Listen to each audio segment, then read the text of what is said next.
said every disciple. So the more we use water, the more. Inside. No problem. We have room. And this is very light. It's like a family here, huh? Yes, Master. Like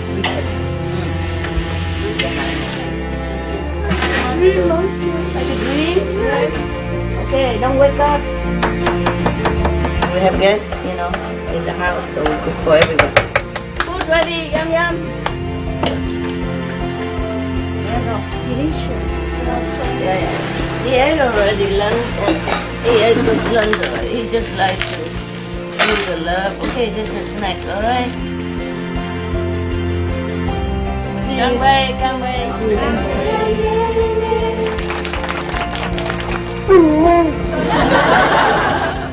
2, 3. What is that? I got anyway.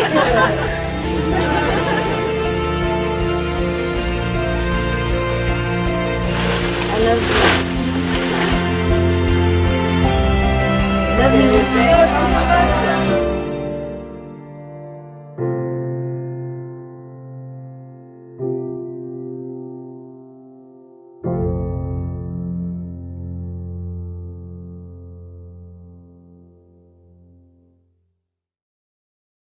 Everybody good?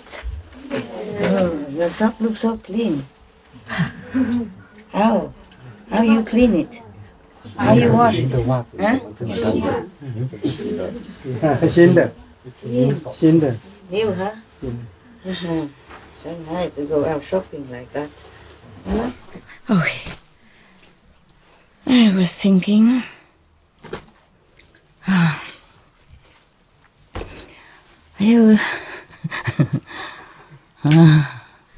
How many people left today? Huh? How many people left? Don't know? Shelby? No one left? How come it looks so empty over there? It's not? Okay. Something wrong with me? Yeah. Oh, it's funny. Oh, just one second, okay? Before I forget. Oh, it's all about dogs, huh? Don't forget it then. Thanks. I was thinking some sutra, but it's not. Excuse me.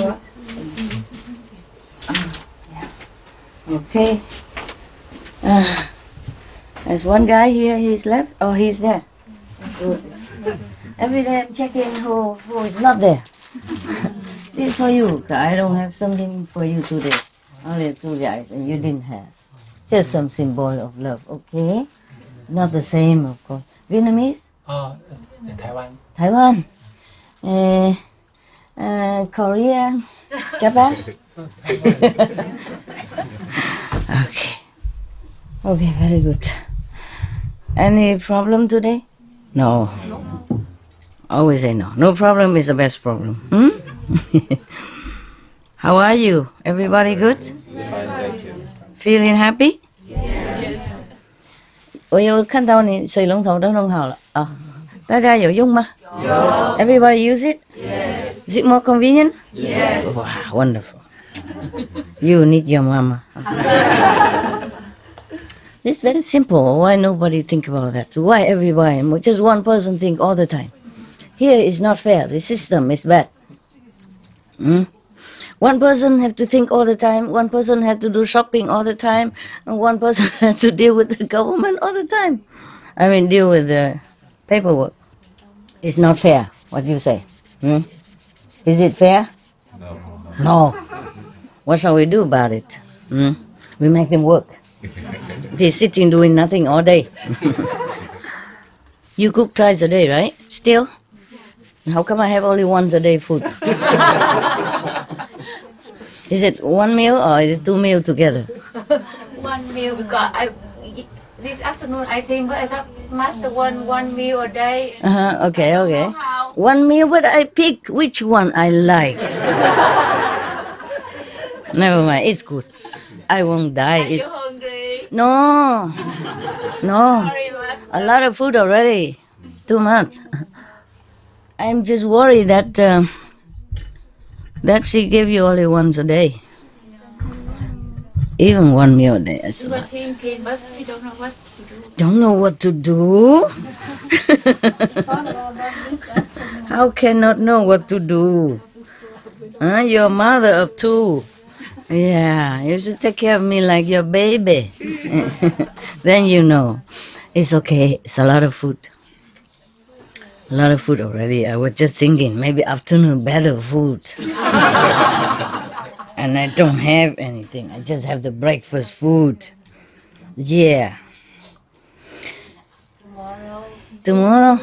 2 meal a day, yeah? 2 meal a day? Not sure. No, I'm thinking. Maybe too noisy. Because normally you cook 1 time, you bring there. Then I don't have to always expect people coming going into my place. Yes. So it's good enough. It's good enough. If I die, you know. It's easy to know when somebody die, right? No. Normally you sit there doing nothing. When a person dies, just lay there doing nothing. It's similar. I have a good joke for you. You want a joke first or you want a story first? Yes. Joke first. What kind of practitioner? Only one joke. Okay then. This is a very good joke. It sounds similar to... It sounds very similar. Some very similar to our situation at home, or if I can find it.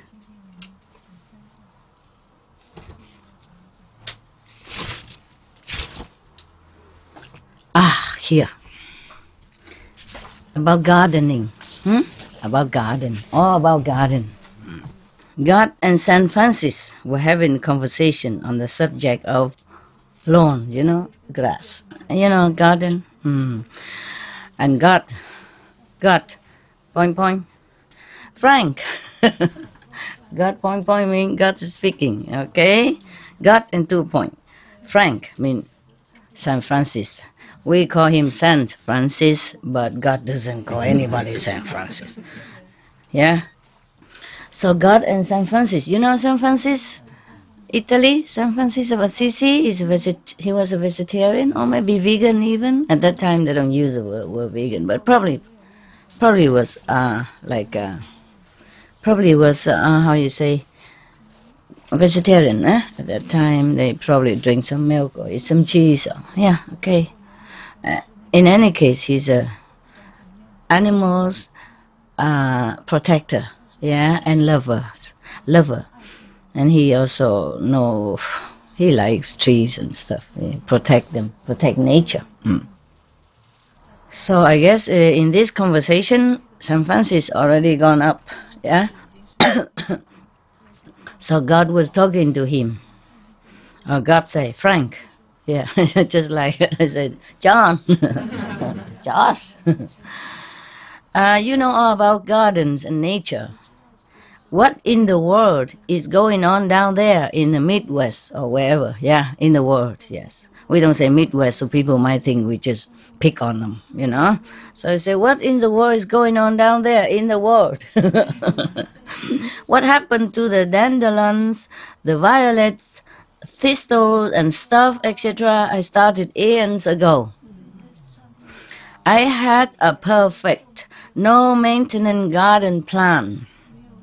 Those plants grow in any type of soil, withstand drought, and multiply with abandon. The nectar from the long-lasting blossoms attracts butterflies, honeybees, and flocks of songbirds. I expected to see a vast garden of colors by now, but all I see are these green rectangles. So San Francis, ... point, 2 point. Oh dear God, it's the tribes that settle there, my Lord. The suburbanites. They started calling your flowers weeds and went to great lengths to kill them and replace them with grass. Yeah. I'll tell you my story later. If you remind me, okay? Yeah. So God, 2 point. Grass? But it's so boring. God said, yeah.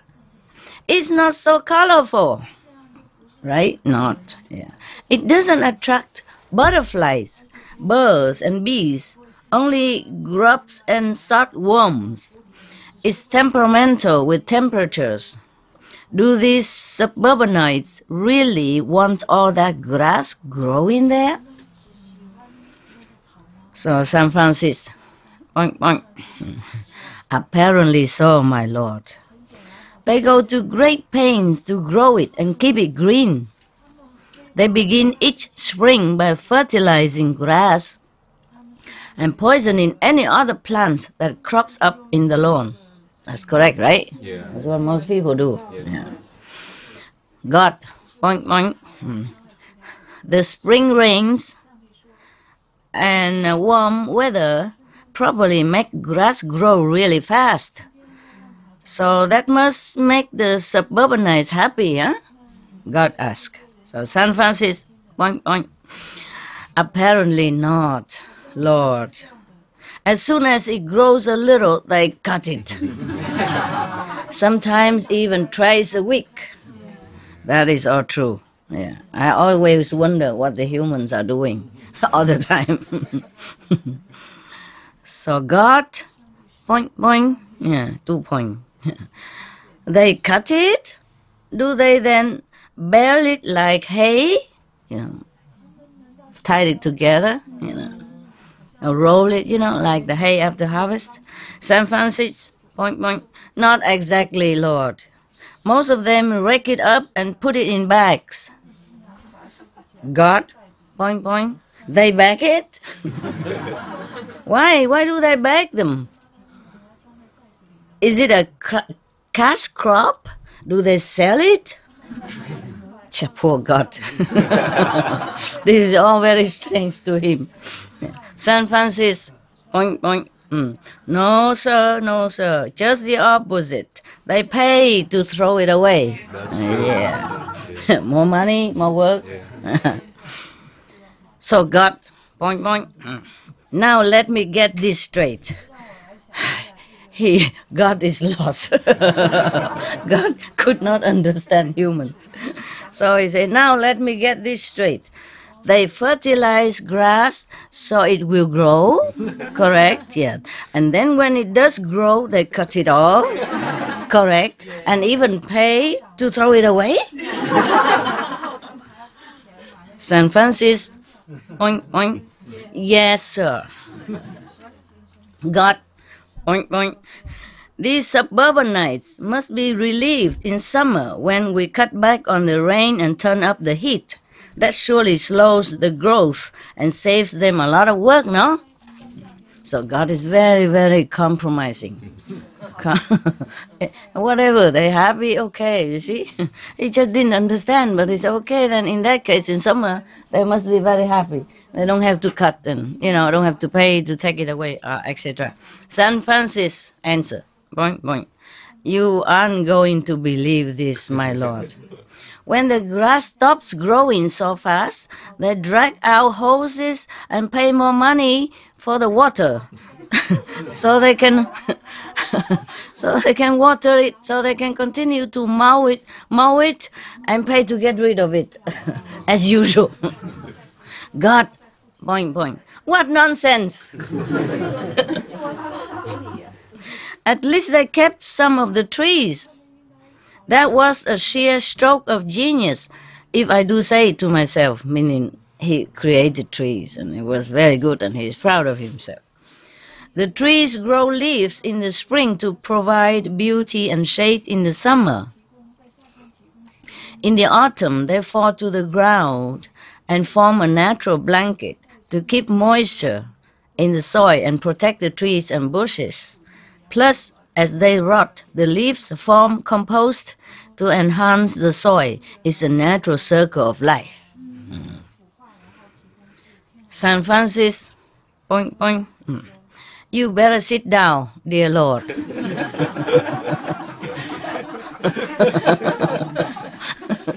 He's gonna have some news for God. That God better sit. Poor God. We are so sorry, my Lord. We ignore him. We're so sorry. Okay. The suburbanites have drawn a new circle. As soon as the leaves fall, they rake them into great piles and pay to have them hauled away too. Haul away, right?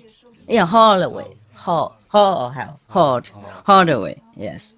God, point. No. What do they do to protect the shrub and the roots in the winter and to keep the soil moist and loose? Because they rake all the leaves away, so what happened, huh? St. Francis, point. After throwing away the leaves, they go out and buy something which they call mulch. Yeah. They haul it home and spread it around in place of the leaves. More money, more work. Oh. God, point. And where do they get this mulch? Oh, St. Francis, point. They cut down the trees and grind them up to make the mulch, dear Lord. God, point. Okay, enough. I don't want to think about this anymore. Saint Catherine, you are in charge of the arts. What movie have they scheduled for us tonight? God wants to relax now. It's too much for him. He must watch the movies, to detend, to relax. So Saint Catherine, point. The film tonight is called Dump and Dumber. Dear Lord, it's a really stupid movie about point. God, oh, never mind. I think I just heard the whole story from San Francisco already. Poor God, can't even watch a movie even. It's too much. Yeah. You like the story? Yes. Okay, that's it, huh? What else? You just sit there? I want us to remind you about it. The story. Okay, very good. Thank you. Okay. My story is similar, except that I wasn't God. And I wasn't talking to St. Francis, but some of the Sihu Santos or Santas. Yes. In the former days, I had no house, not even cave. I just have a tent. We all had tents. Yeah, and then we just put up a tent on top of maybe a platform of wood or something, bamboos, or just on the ground. It depends on what kind of ground. So in the beginning, I told you already, the disciples keep growing. They chase me up from all the way down, up to the, from the mango tree, up all the way to the bamboo grove, and then to the International Garden, and then later to the Persimmon Garden. Yeah. And then later they chased me all the way up further. We bought another piece of land, and they call it, I forgot, there's a white flower everywhere, I forgot. Huh? Bai Hoa Lian, I know, English. It's a white flowers everywhere. I forgot the name. Huh? Daisy. Not Daisy. Daisy is like this, not on the tree. No. Never mind. I painted a picture with some trees of that type. Yeah. Okay. They use it nowadays to do some of the biofuel. They use the fruit of that tree. Never mind. Okay. Now, white flower garden. We just say that. Okay. They chased me all the way up there. And in the beginning, I was a little lower on the garden. It's a garden, but it's also sloppy. Like most of the place in Sihu.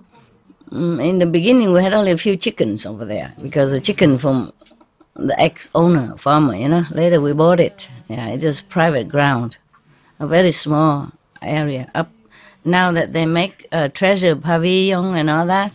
Yeah, and my cave behind that. Okay, beginning I was a lower flat, and then they changed me up again to a little bit higher, and then I put up the tent where it's a little bit slanted down like that, almost near the where the cave is. On the if from outside looking in, then it's on the left side of the cave. At that time it's also slanted down like this. And then many weeds are growing beautifully together with trees. It's just a perfect picture. I love it so much. Yeah. When I sit in the tent, I look out all these natural weeds, and they grow not too big. You know, they don't obstruct my view. The trees grows big, yes, but the weeds and all that just slow, very low. Yeah, and some flowers, some not. But it's just the way it is, it's so perfect. I loved it so much. But I made a mistake. When I talked to the resident, I said, oh, I love my place, you know, all these weeds growing in front of my tent. It's beautiful. Whenever I came back from lecture or something, I sit there, I feel so nice, so relaxed, right in front of my tent. The things grow naturally, beautiful. Okay? They took note of that. The next lecture tour, I went. Some weeks, some months or something later, I came back. No more weeds, nothing. They make it all flat. They dig the ground. They plant grass. Planted grass. Oh, I was beside myself with, you know what, right? With a tiger face. Oh, I cannot bear it. But what to do? It's too late. They destroy it already. You know, they dig the ground, make it flat here, flat there, and it's here like that. Originally, it was just sloping gently, you know. And all the weeds, even it doesn't flower, but the way it's arranged is so beautiful. I can't describe it to you. It's just beautiful. Naturally and beautiful. It's not overgrown, it's not wild, it's just so poetic. So poetic, so beautiful, together with the trees, you know, big trees, small weeds, small grass, little shrubs here and there. Oh, I couldn't wish for a better garden, right in front of my tent. And I told them that when I came back, they destroyed everything. They plant grass, you know, orderly, and some little flower here and there. Ah, and what a tiger face I had, but too late, you know, I can't say much. And up to now, I still have that picture in my mind, the perfection of nature. And I can only keep that in my heart. Yeah, I say, you don't live there. It's I who have to live there. Whatever, I like it, it's my place. Why don't you plant your place? You have your own cave. You plant it in front of your cave. You don't mess up with my cave. It's some egos. And I deal with ego all the time, ever since. All the time. Not just that, but before that, after that, and still now. Either ego or dumb or dumber. So I very much sympathize with our Lord God.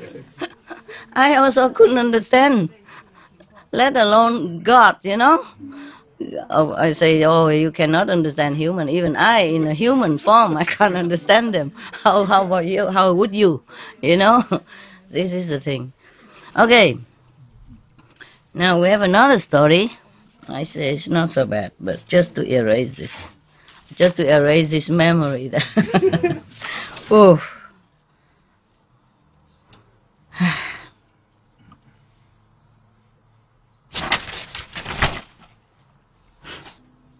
Oh, where was the story?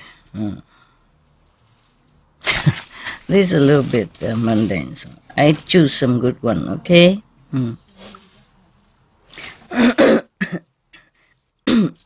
It's about a wedding. You know, a little girl attend a wedding for the first time in her life. A little girl. And then she was asking her mother, Mom, this side, right? Mom, they're taking my photo on this side, so I put on this side. Whenever I turn, you don't take photo. I have some trouble with throat. The little girl whispered to the mother, and said, Mom, how come the bride dressed in white? So mother say, yeah, because white is the color of happiness, and today is the happiest day of her life. You bet. That's the only happiest day of her life. I think.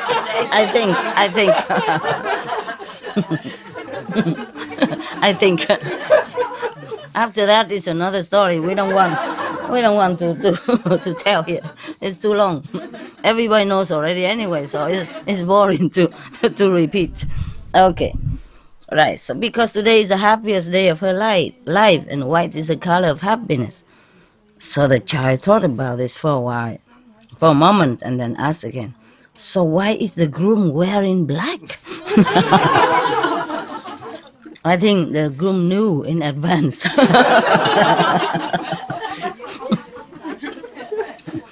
From now on, from that day on, prepare, Okay, it's so fun.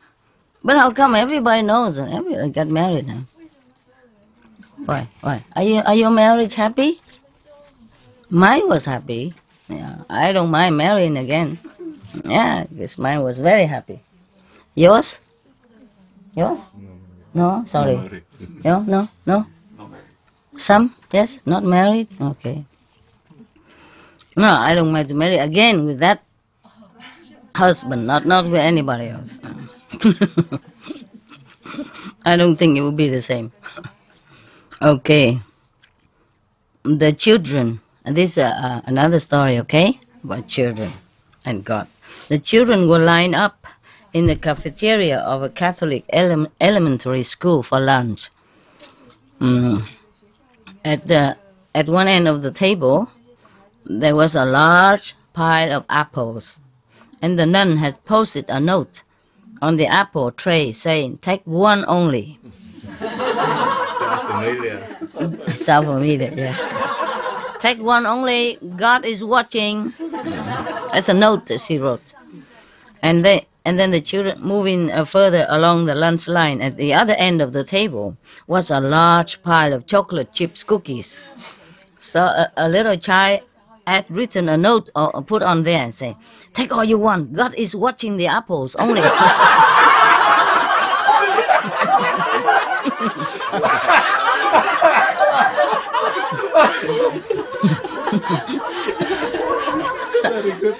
Children, huh?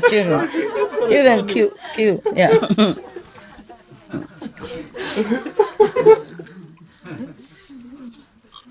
And the child, a little boy opened the big family Bible, was reading. He was fascinated as he, turning pages. Suddenly something fell out of the Bible. He picked it up and looked at it. What he saw was an old leaf that has been pressed in between the pages. Mama, look what I found. So the mama said, what have you got there? He was very astonished and said, Ma, I think it's Adam's underwear.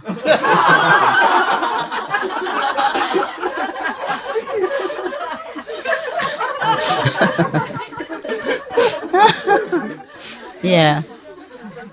Possible, huh? In the old days, that's what they use. Yeah, no, not old days. In Adam's time, they don't use anything. Just one leaf to cover where, right? My God. Okay. Yeah. I was thinking to let the three of them sit here. Because when they sit there, they don't see me at all. They hardly see me because they've been out all day. Come here, the three of you. The three pillars. Three pillar of the Zen. We can see you actually, yeah? You can? Yeah, through the creek. Really? Yeah. You can sit on the bed. 3 of you, if you want. It's okay? Really? Oh, I forgot the candy. Candy back on this side. Okay, there's another story. Saying grace before meals. You know what that means? It's like before you eat, you say thank you, God, Buddha, Master, whatever, huh? So this is Sunday school. The teacher asked one of the kids, Johnny, now, tell me frankly, do you say prayers before eating? No, sir. Little Johnny replies, I don't have to. And the teacher was surprised. But you should. Why? Why not? He said, oh, my mom is a very good cook.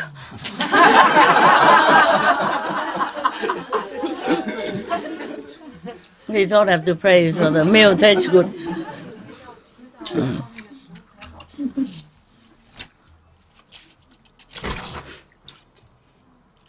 Okay, long story. Oh, maybe next time, huh? We cannot keep joke forever, no? We read our serious story. Because Buddha is watching.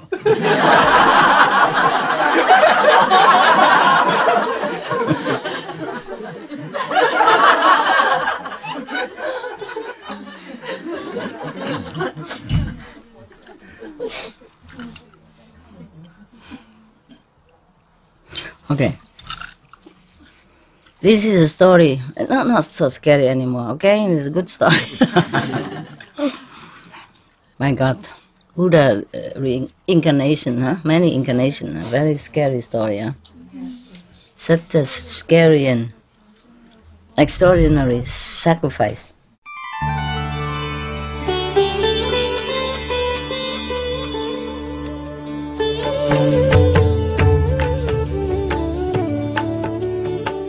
According to Buddhism and the believer and tradition, when you read sutra and all that, you have to put on incense, flower, and bow to the sutra first and thank all the Buddhas and Bodhisattvas in 10 directions, all respectfully, before you read it, okay? And then you cover the sutra also with silk, or, beautiful cloth, and I just make it more popular, more easy, simple. And I apologize to all the Buddha. I say if I done something wrong, according to the tradition, my heart is full of respect. It's just that I cannot always do that. So please, all the sin, whatever I've done wrong, is all on me. At least other people, they hear the names of the Buddha, according to the sutta, they will get benefit. Yes. Okay, this is a story about a monk called celestial jewelry. Yeah. First, I have heard one time the Buddha was in Save country in the garden of a charitable nobleman and the Prince Gida. In this city, there was a noble family, a nobleman. His wife had just given birth to a boy, which is very, very good looking. And in the middle of, while giving birth to this boy, suddenly from the sky, a lot of jewels raining down, like gold, silver, semi-precious stone, precious stone, all kind of stones, all kind of beautiful, tiger eyes and diamonds, all kind of precious stone rain down on the yard, full. The yard is full of jewels. Oh, everybody was so excited. The whole village people came to look and help them to pick up all the jewel. I hope they help to pick up the jewel. And everybody praised the parents for such a good, virtuous family that gave birth to a beautiful child and so meritorious. And they said to themselves, this is a rare, truly rare phenomenon. Since times immemorial, we never saw, probably never happened like this. So the parents was perplexed, and worry also, mixed feeling. He was thinking, what kind of omen is this? So they asked the astrologer and the clairvoyant to come to their house and check it out, their the astrology of the newborn baby, whether or not he's a good person and whether or not they can make him into a good citizen. So the astrologer said, please bring the boy here, out. Yeah, so the wife brought the child out. He was checking, the clairvoyant, checking, looking, look. Oh, not too bad. And the astrologer said to the parents, noble sir, your son has many good signs of a good gentleman. Like his head is round. Is your head round? If not, just cover it, no problem. His head is round, his nose is straight.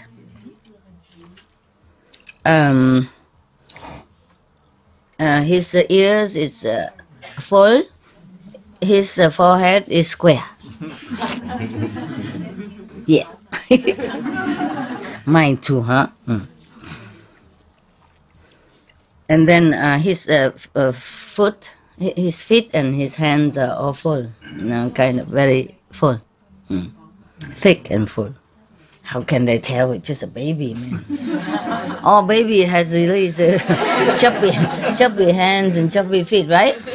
Yeah. Never mind. Okay, but he said this boy is going to be a benefactor to the country, to society, if he stay at home. If he become a monk, he will attain liberated level of consciousness. Yeah. So both of you have peace, take good care of him. It will be okay. Yeah. Parents heard that. Oh, happy. Who wouldn't be, huh? So they asked him to choose a name for the boy. The clairvoyant astrologer said, because when he was born, there's so much jewel raining down from the sky. So we call him celestial jewels. Yeah? Jewels. Okay, so the nobleman and family thank him a lot and give him a lot of reward. Okay. Just as the astrologer told them, the celestial jewel boy, when he's growing up, he was very intelligent, very talented. But nevertheless, he was very much interested in practicing kind of documents and doctrines, yes, like Dharma, meditation, Buddha teaching, etc. He preferred to do research into this kind of philosophical area. One day, he went to another city to visit one of the family clan member. And this person took him to pay obeisance to the Buddha. When he came, he saw everybody circumambulate the Buddha 3 times, and he also did the same. And then he sat down on one side. And then he looked at the Buddha. He saw him is so majestic, so dignified. Looked like no one on earth or heaven could compare to him in such a appearance, as a beautiful appearance. And then in his heart, suddenly he became very fond of the Buddha, very admiring. And then he just want to forget of the whole world and everything else, follow the Buddha's footsteps and become a Buddha. At that time, the Buddha was went up to the days, the high days, so that other people can see him, of course, normally. And then he talked about the 12 affinity, yeah, and then about the transmigration, suffering, and all that. Yes. After he finished preaching, everybody prostrated to him and left. And the celestial jewel boy, after listening to the Buddha, he was so happy, his heart so open, so pleased. And then he already decided right there to follow the Buddha footstep, to be a monk with him. So as soon as he came home, he kneeled in front of his parents and said to them, "Obeisance to both my beloved parents." To be able to attain a human birth is really, truly, very, very rare. But to see a living Buddha physically in this world is even much, much more rare. Yesterday, I had a chance to see the Buddha.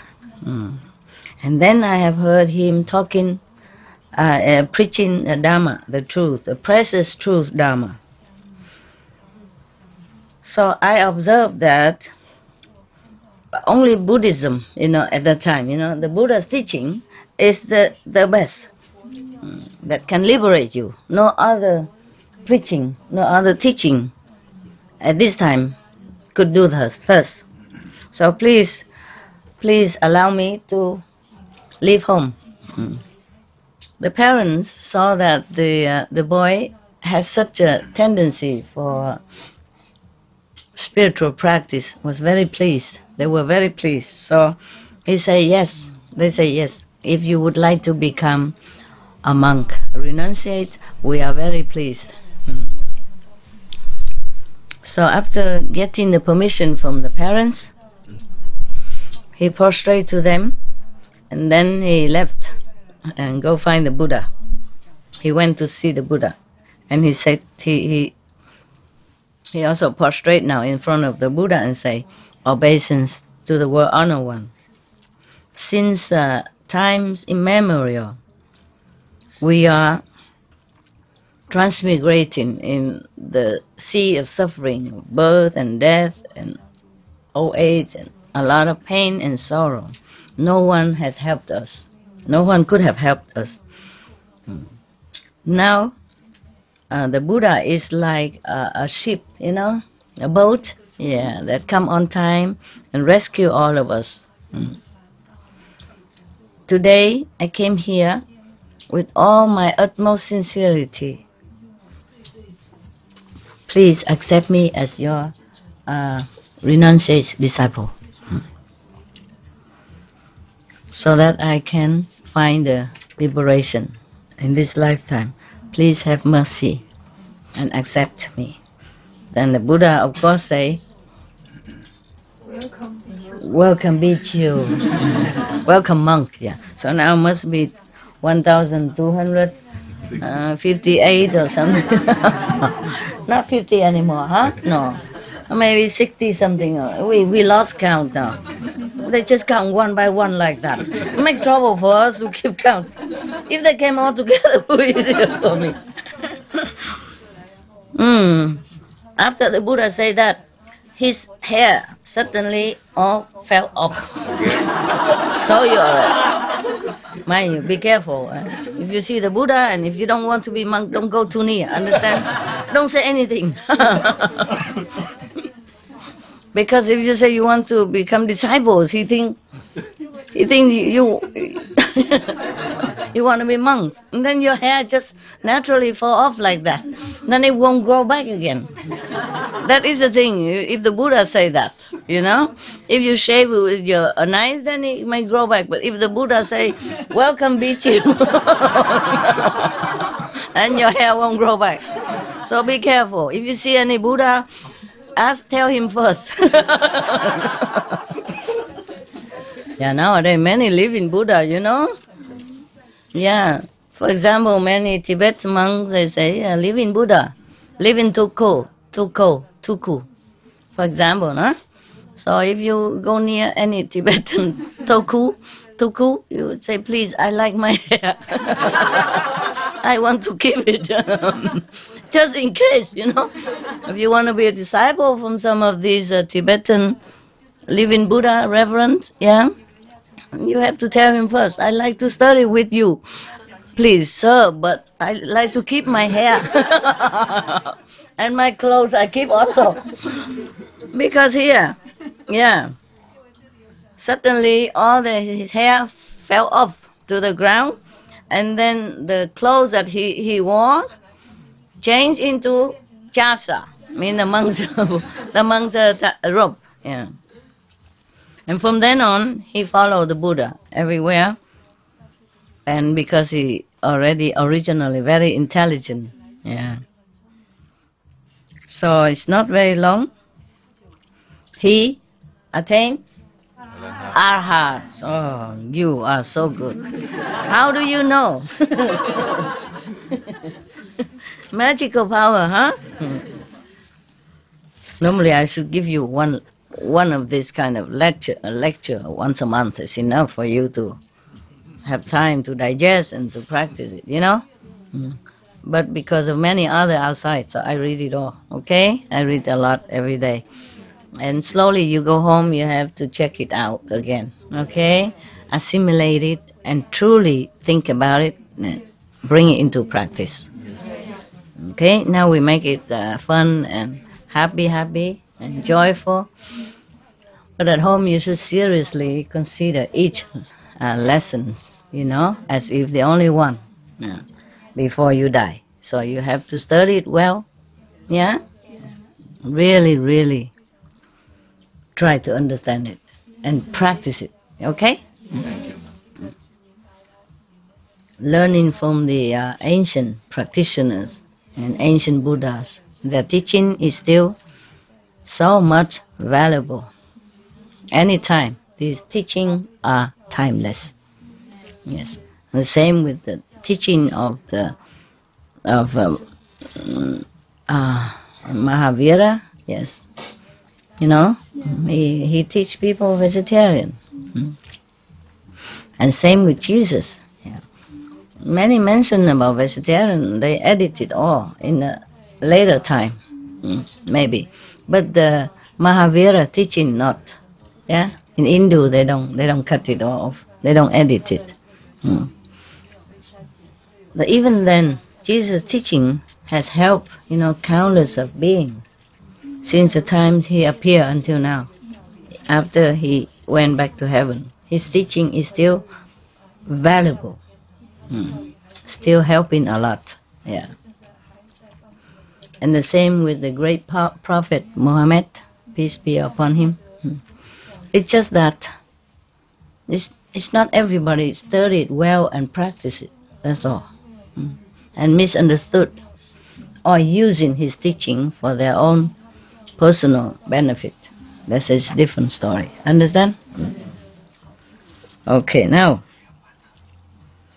Yeah. So from now, after that, this celestial jewel never had to go back, transmigrating in this three world again. Liberated, yeah. One day when it's a little bit all relaxing and not too much work, Anand, would like to know this background of the celestial jewel.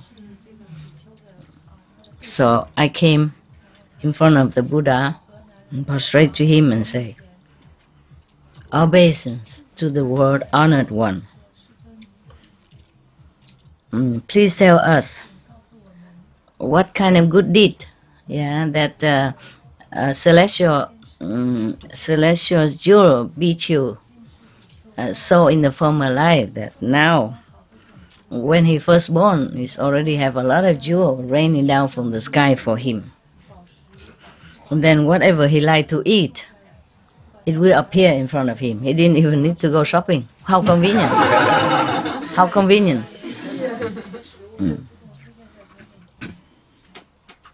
So please, could you explain to us? You see, it's always Anand who asks, eh? Yeah, and nobody else asks anything. Rarely. In other sutra, yes, like maybe Manjushri or Sariputta, but rarely. Most of the time, just Anand who asks. Yeah. So I was wondering. But these are simple questions anyway. They're not very highly spiritual, so okay, he can do it. Because I was wondering if he know how to ask so good questions, and why was not he enlightened before the Buddha Nirvana? Understand? But I guess now this is a kind of similar, very simple story and simple question. It's easy to ask. So the Buddha told Anand, in the former period of life, of time, long time ago, there was a Buddha came to this world, Tibati, similar Buddha, yeah? Wow, that Buddha is famous. He came to rescue many souls. You cannot count how many. One day, many monks, the whole Sangha came out into the village and city for alms, to beg for alms. A lot of people, they are vying with each other, or vying, with each other. Huh? I mean, they're trying to get first to offer, compete with each other, to make offering to the monks. At that time, there was a very poor person. He saw them doing that. He was very, very happy, glad that they do this, supporting mentally, with his pure heart, and generous spirit, even though he was very poor. He would also like to earn some merit by offering to the Buddha and the Sangha, but he doesn't have any. What? Possession. Huh? Any possession. Yeah, he has no money, nothing. He has nothing. So, but he was so pleased or happy in his heart, he didn't know what to do. So then, reluctantly, he took a piece of stone. It looked like jewel, kind of, round and beautiful. Yeah. A handful of that. Those pebbles, sometimes they look beautiful, huh? Round and shining. Yeah. So he took a handful of that, and then he how you say, spread it, on the road where the Sangha is walking. Yeah. And then he left, but with all his sincere heart and respectful heart. And then at that time he said, again, he said, like everybody else before, please give me the blessing so that life after life I will have a long life and born in a noble and rich families. And then also have liberating way of practice, just like all of you reverends. It is always rich and famous first, and then liberating after. Yeah, and that's what he will get, I think. Anand, you should know, the poor person who make offering with the pebbles at that time, with all his heart, have faith in the three jewels, mean the Sangha, the Buddha, the Sangha, and the Dharma. Yeah, have the utmost faith in the three jewels. Don't get confused with the jewel that he got now. Three jewels mean the Buddha, the Sangha, and The monks, yeah? Okay. They liken, in the former time, people liken this is like jewels, you see? So 3 jewels. That means the three the 3 pillar of Buddhism, yeah? The Buddha, the Sangha, and the Dhamma. Yeah. Because of that, 91 aeons passed. He has always derived a lot of rewards, and always wherever he's born, always have peace and richness, and everything he needs, he always has. Yeah.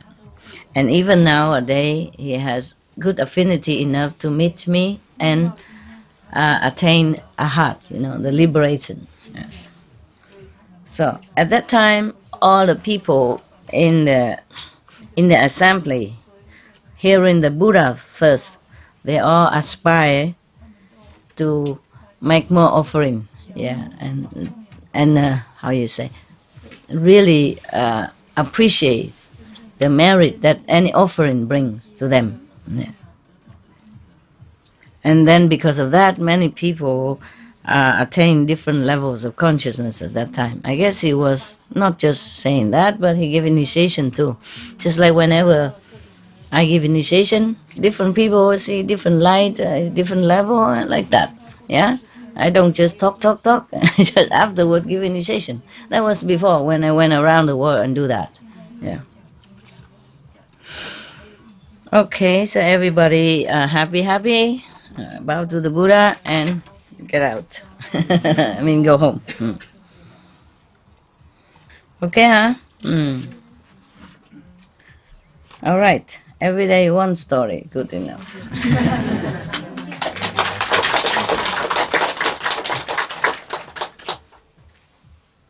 Sure. More or less 1 hour, huh?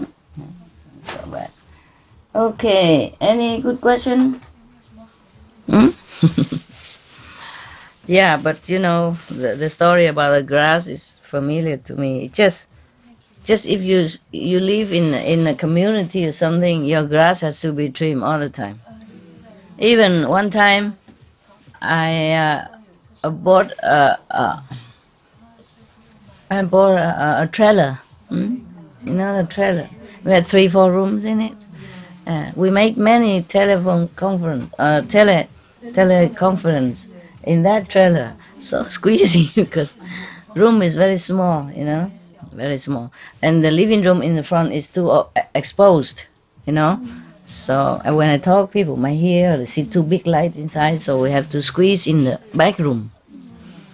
The back room is normally used for dogs. Some of the dogs. Well, they are everywhere anyway. But when I had to make conference, they all have to squeeze in the front. Well, there's another room, side room in front of the kitchen, and the living room. And they all have to go in there, in front of the kitchen, in that side room, and in the living room. And then we, 3 of us, squeezing in that small room, the back is of the room, of the house. And the poor people, they could not even sit, They could not even cross leg. There's no room, so they sit like this. The boys sit like this with their computer, with their... It's very cute. I also sit in the corner, I have the better place, I have to be seen. A good excuse, yeah. And even then, we have just a kind of a square patch of grass in the front, and some little flower bushes here and there. But even then, we're supposed to trim it. Yeah. If you don't, then the manager might kick you out. Meaning you can take your caravan, go somewhere else. Because the land belongs to them. Every year we have to pay, the landlord money. The caravan belongs to me, but the land not.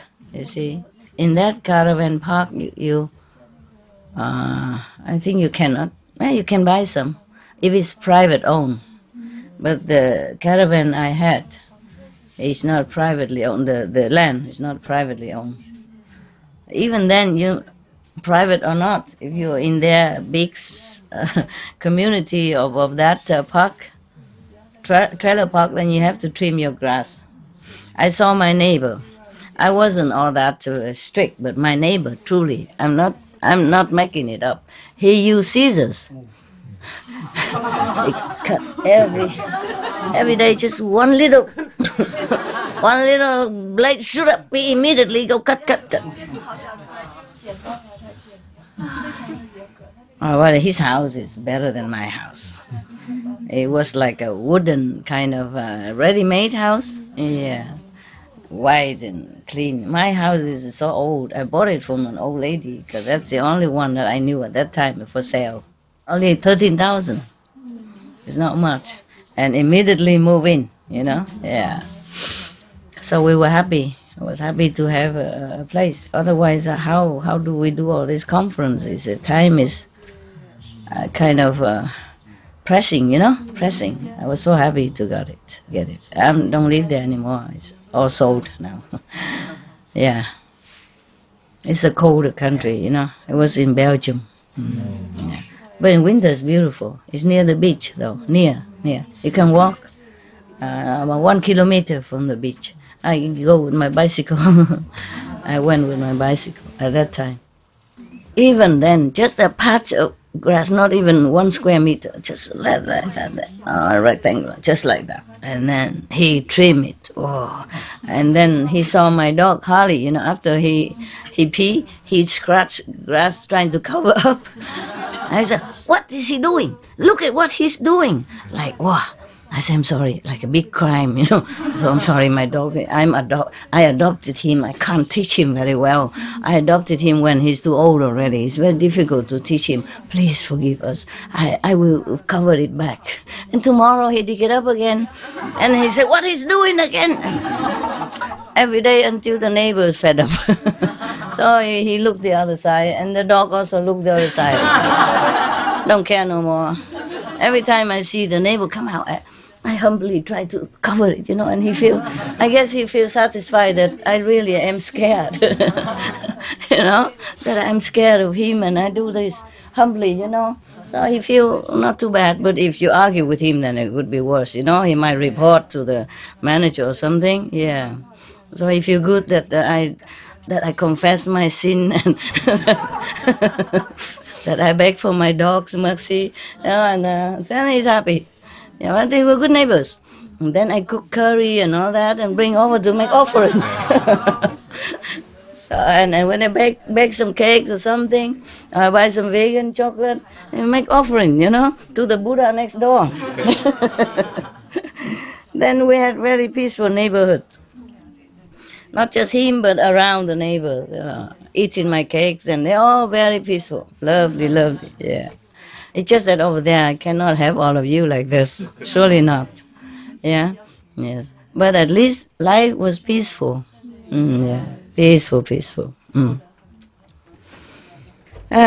Talking about grass. Yeah. We humans do many nonsensical things, huh? Yeah. Work a lot for nothing. Yeah. But you have to. It's the law. Yeah, because if you don't cut your grass, then may somebody report and put you in jail even. Yes, it happened. There was I look on TV long time ago. There was one lady. She's too old. She didn't cut the grass in front of her house or around her house, and the neighbor kept warning her, and then she couldn't do it. She's alone and old, you know. So they reported to the police, and the police really came and put her in jail. Imagine that. Really? And then when he came, but all the kids in the neighborhood, you know, feeling sorry for the lady, so they came there and mowed the lawn for her. So when she came back, oh, it's a happy house, you know. So that after that, the police saw that the grass is mown and clean, tidy, so they let her come home, and she came home to a well manicured grass. Yeah. My God, imagine. God, do you understand? It's a serious thing. Yeah, it's serious. Whew. Lucky we don't live there, huh? Because my grass are not all that trim, you know. I mean, we trim now and then when the resident feel like to do it. Oh, I send them, but sometimes they do, sometimes they don't. Sometimes they cut a patch here, a patch there. Look even worse. but you know, at least they don't put me in jail. Ah, yeah, what a word, huh? For a piece of grassy garden, you go to jail. It's true, the story, true story. In Germany, it's so much. Germany also? Even if that's our old garden or old home, Yeah. no? If we don't trim the grass and don't trim the trees, and the neighbor get angry. Yeah, yeah. They look all the time. Yeah. This is so. I know. Yeah. Some places like that. When I was in Germany, the grass always mown, so it's okay. Yeah. It's okay. Just that a lot of work, huh? Mm. It's nice to have grass, but this is too serious, no? Yeah. Because in such a community, you cannot just have your garden with wheat growing, with different kind of flowers, all that. When I was in San Jose, I own a mountain, a little mountain. And we never had to mow the grass, you know, and all kind of beautiful flowers, wildflower, you know, with even orchid, land orchid. Oh, beautiful. And okay, I don't know what name, different colors, beautiful. And I always walk around and look, and my heart feels so good, so good. But the neighbors make so much trouble, don't let us pass through and all that. So later I had to sell it. Again, I still remember that place. I love it. That's almost the only mountain that still has tree. Many other mountains are all, you know, nude.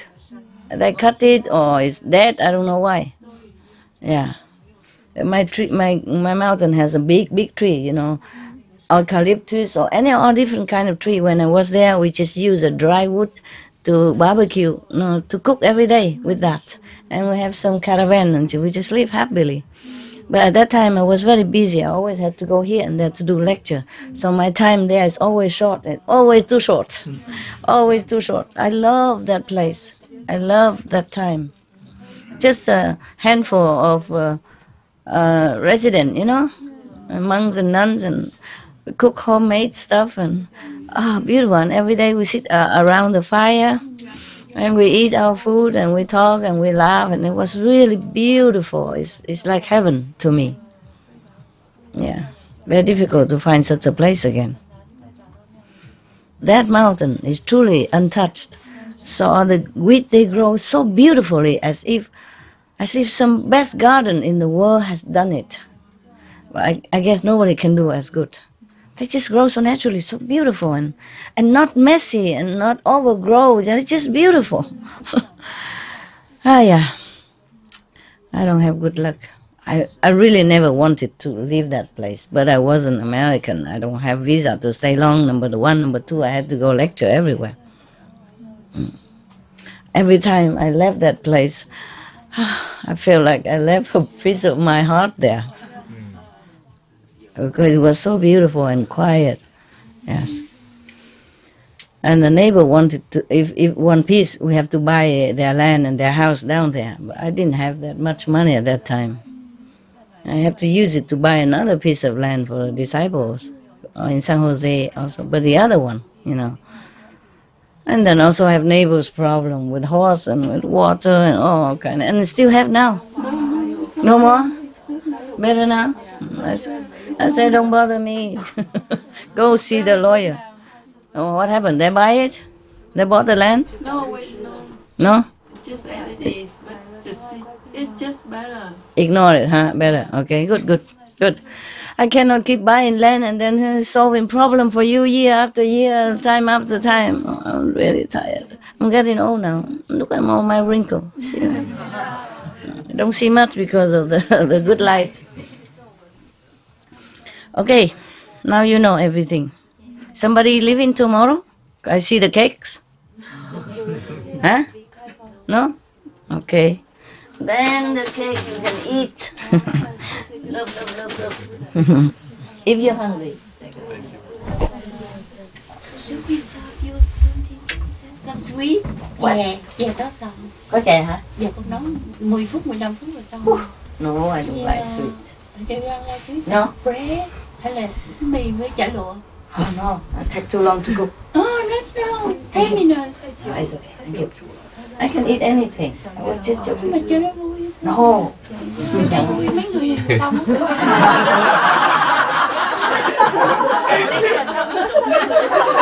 Con làm cho phụ ăn cho vui. Yeah. No, it's okay. No. Because I getting fat too. I'm getting fat here only. That is fine. If I'm fat all over, then it's not bad. But I'm fat just here. I feel it. It's a big difference from the when I was in a mountain. You don't know it. I know. Okay? No matter what you say, I know. I cannot believe you because I know. Yeah. In the mountain, I don't cook a lot. I don't cook good, and so I wasn't that fat. And I feel light, you know. And now I feel light. I'm walking like India. And now I walk, feel something. I'm carrying something. So if one day, today, I was thinking maybe 1 week you cook, but every 2 days a week is good enough. I eat anything with them. Otherwise they're jealous. They think, oh, eat something good. We Huh? sit and sleep and eat 2 meals a day. Then you have to work and only 1 meal a day. Good enough. God, what kind of meal? You know, 1 meal, but what kind? Yeah. Very. Sometimes you cook a lot with the fry and stuff, and then it adds on very quickly. And we buy something for you to exercise. You want Crazy, you know? You have to go shopping, cooking, eat a lot, and then have to buy something else. Like the story of the grass. God, help! Good for your teeth. How about not cooking the fried stuff anymore? No, also tastes good. Tastes good, that's a problem. Just smaller portion. Huh? I don't know. What did you eat today for dinner? Was it good? Yeah. Same like yesterday? Because the morning is same like yesterday. Huh? Similar like yesterday. Yeah. Except the salad sauce today, she put some oil in it. Normally she says she don't put oil in anything. Yeah, a little bit okay, but not too much. It's okay also. Yeah. I don't know because I don't know. The Vietnamese food is so compatible to me, you know. So I like it a lot, and I eat a lot. And okay. All right then. Thank you very much. Thank you, Master. Thank you for your love. Okay. Tomorrow is no problem. Ciao. Ciao.